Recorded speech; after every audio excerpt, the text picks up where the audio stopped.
kalmar da sarkin zazzau ya gaya mini kenan bana din nan kwanan nan cikin makon nan, wai ni albani wai na batar da jama'a. O kaji shi da aka ban mai da bukhari da tafsirin jallalaini da risala a fada shi tun da ya hau sarauta ya fiye da shekara 30 ko bismillahir rahmanir rahim bai taba karantarwa ba. kaji wai shi ne zai ce mu da ke karantar da qur'ani da hadisi wai batar da mutane muke yi. wa hal afsada ad-din illa al-muluk wa ulama usu'in wa ruhbanuha. yau shekara 1200 Abdullahi dan Mubarak ya ce suwa suka bata addini, ya ce ba kowa bane su ne sarakunan gargajiya da miyagun malamai. sai ga miyagun malaman ɗariƙa na tijjaniya 'yan fitiyanu da 'yan ƙungiyar izala shedanu, sai ga su sun haɗa kai. wai baban tuna saboda rashin kunya wai shine zai ce wai raba kan musulmi. kai kaji dan izala irin shi dan iska wai shine wai zai ce wai raba kan musulmi. raba kan musulmi.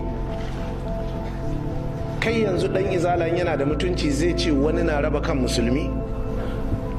suwa suka fara zuwa a Najeriya nan suka ce ka abuwa na ka abuwa na ka abuwa na ka abuwa na a raba masallaci a raba makabarta. ma'ana ana kallon mu cewa ba mu san an yi wannan tarihin ba, yanzu za a haɗe da ɗan izala shedanin ɗan izala da ɗan fitiyanu wai a ce wai ana raba kan musulmi. dan uwar ku kuna bin junan ku sallah ne yan iska? kuna bin junan ku sallah ne? ba ku bin junan ku sallah. wannan na kallon wannan kafiri, wannan na kallon wannan kafiri, haka kuke zama.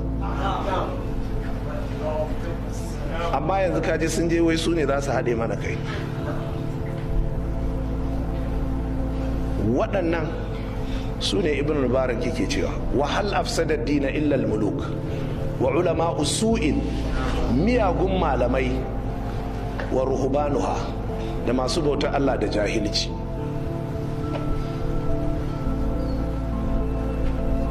me suke karantar da mutane na addini?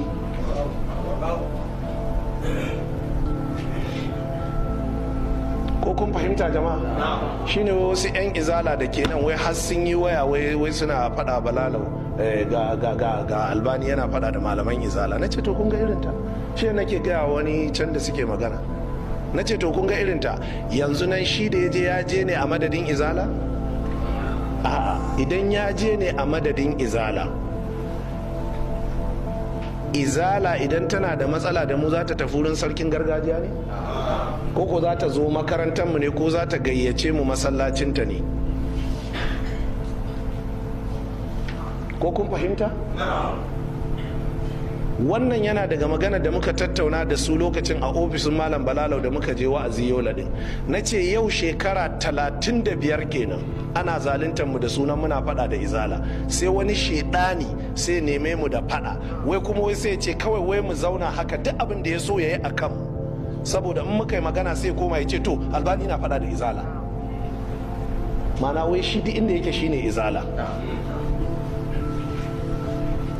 a lokacin ne wai sai suke cewa wai yanzu suka fahimci abin. na ce dan ya ciyo ku ne, yanzu su mata abin ya ciyo su ne, shine yanzu suka fahimta. amma su kansu da duk inda za a je albani yana fada da izala. me yasa? wani ne zai ki Allah a cikin izala sai zo sai nemi fada da sunna, wai abin da yake so duk abin da zai yi wai sai a kyale shi, don aka yi mishi raddi to wai ana fada da izala don shi shine izala, su kuma duk sai su gamsu a haka. saboda haka ku kiyaye jama'a, babu wani wanda zai taba abin da muke a kai, tabawa ta rashin mutunci kuma ya sa rai za mu kyale shi. kuma mu uslubin fadan mu a duniyar malamai fada ne irin na malaman hadisi, har abada za a yi shi sai ran da ka dawo ka tuba ka janye magana da kai ɗaya kenan. na biyu, da hausa shine irin fadan kurame. kurma ba a gama fada da shi, in kuka fada da kurma nan aka raba, nan da shekara 10 kun hadu za a ci gaba, sai dai ba a hadu. haka malaman hadisi suke. so da haka abinda kullum muke cewa izala, daga cikin izala ko ɗariƙa duk wanda zai neme mu da rikici ku zaunar da shi ku ce kai kaga mutumin nan idan da ba mu da kyakkyawar fahimta da shi yanzu muna da kyakkyawar fahimta da shi. Idan muna da abin da muka ga ba daidai yayi ba to mu nemo shi ya zo mu tattauna da shi. Amma cewar mu je mu kai maganar wuri kaza ba za ta biya bukata ba. Yanzu gobe sai mu ga me su baban tuna za su